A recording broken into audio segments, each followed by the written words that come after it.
ഇനി വീണ്ടും ഒരു ട്രെയിൻ കാഴ്ചയിലേക്ക് പോവുകയാണ്. അപ്പോൾ എത്രമാത്രം ശ്രദ്ധിക്കണമെന്ന് പറഞ്ഞാലും മനസ്സിലാകാത്തവർക്കുള്ള ഒരു കാഴ്ചയാണ്. ഒരു സെൽഫിക്കായി പോസ്റ്റ് ചെയ്ത് കൈ നീട്ടിയതേ ഓർമ്മയുള്ളൂ.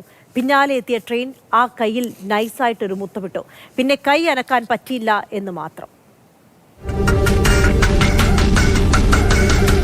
ദേവികയുണ്ട്. ദേവിക, ഈ ദൃശ്യങ്ങൾ ഒരുപാട് ആളുകൾക്ക് ഒരു പാഠമായിരിക്കും. നമ്മളൊക്കെ എത്ര കണ്ടാലും കേട്ടാലും പഠിക്കില്ല. കാരണം ഇതിപ്പോൾ ഒരു സെൽഫി കാലമാണല്ലോ. എങ്ങനെയെങ്കിലും സെൽഫി എടുത്ത് വെറൈറ്റി ആയിട്ട് സെൽഫി എടുക്കുക എന്ന് വിചാരിക്കുന്നവരാണ്. ഇപ്പം ഞാനാണെങ്കിലും ദേവിക ആണെങ്കിലും ഒക്കെ അങ്ങനെ തന്നെയുള്ള ആളുകളാണ്. പക്ഷേ നമ്മൾ ജീവനിലൊക്കെ പേടിയുള്ളത് കൊണ്ട് ചില സാഹചര്യങ്ങൾ ശ്രദ്ധിക്കും.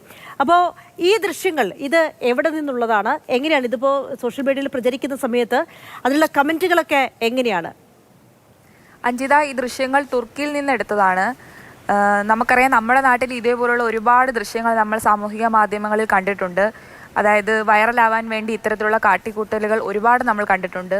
അങ്ങനെയുള്ള ശ്രമങ്ങൾക്കിടയിൽ ഒരുപാട് പേരുടെ ജീവനും അപകടത്തിലായതായി നമുക്കറിയാം. തുർക്കിയിൽ നിന്ന് ഒരു കൂട്ടം സ്ത്രീകളെടുത്ത ഒരു വൈറലായിട്ടുള്ളൊരു ദൃശ്യമാണിത്. ഈ ദൃശ്യത്തിൽ നമുക്ക് കാണാം, ഒരു സ്ത്രീയല്ല, അവരുടെ സുഹൃത്തുക്കളായിരിക്കാം, എല്ലാവരും ട്രെയിനിൻ്റെ മുമ്പിൽ തംസപ്പ് കാണിക്കുന്നു.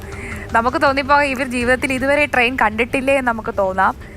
ഒരു തലനാരിഴയ്ക്കാണ് ആ സ്ത്രീയുടെ കൈ അറ്റുപോകാതെ അതിൽ നിന്ന് രക്ഷപ്പെട്ടത്. പക്ഷേ ഈ വീഡിയോ തീരുമ്പോഴും അവർക്ക് എത്രമാത്രം അത് അപകടം ആയിട്ടുണ്ട് എന്ന് തോന്നിയോ നമുക്ക് സംശയപ്പെടാം. കാരണം അതിൻ്റെ മുൻപിൽ നിൽക്കുന്ന സ്ത്രീ ചിരിച്ചുകൊണ്ടാണ് ആ ദൃശ്യങ്ങൾ പകർത്തുന്നത്. ഓക്കെ ദേവിക, എന്തായാലും ഞാൻ മനസ്സിലാക്കുന്നത്, കാരണം ട്രെയിനിൻ്റെ വേഗത നമുക്കൊക്കെ അറിയാലോ, അത് എത്രമാത്രം ആയിരിക്കുന്നത്. അപ്പോൾ ജസ്റ്റ് നമ്മൾ സ്റ്റോപ്പിലെത്തി എന്ന് കരുതി ഒന്ന് ചാടാൻ ശ്രമിച്ചാൽ പോലും നമ്മൾ അടിതെറ്റി വീഴാറുണ്ട് അല്ലേ? അപ്പോൾ ഇത് വലിയ വേഗതയിൽ പോകുന്ന ട്രെയിനാണ്. അപ്പോൾ അവരുടെ കൈയുടെ അവസ്ഥ എന്താണ് എന്നറിയില്ല. എന്തായാലും അതൊക്കെ ഭേദമാകട്ടെ. ഒരുപാട് ആളുകൾക്ക് ഈ ദൃശ്യം ഒരു പാഠമാകട്ടെ അല്ലേ? അതെ അഞ്ജിത, അതായത് ഇത്രമാത്രം വേഗതയിൽ വരുന്ന ഒരു ട്രെയിൻ തട്ടി അവരുടെ കൈ അറ്റുപോയില്ല എന്നുള്ളത് തന്നെ നമുക്ക് ആശ്വാസകരമായി തോന്നാം. അവരെ പരിക്കുകളോടെ തന്നെ ആശുപത്രിയിൽ പ്രവേശിച്ചതായിട്ടാണ് അറിയാൻ കഴിഞ്ഞത്.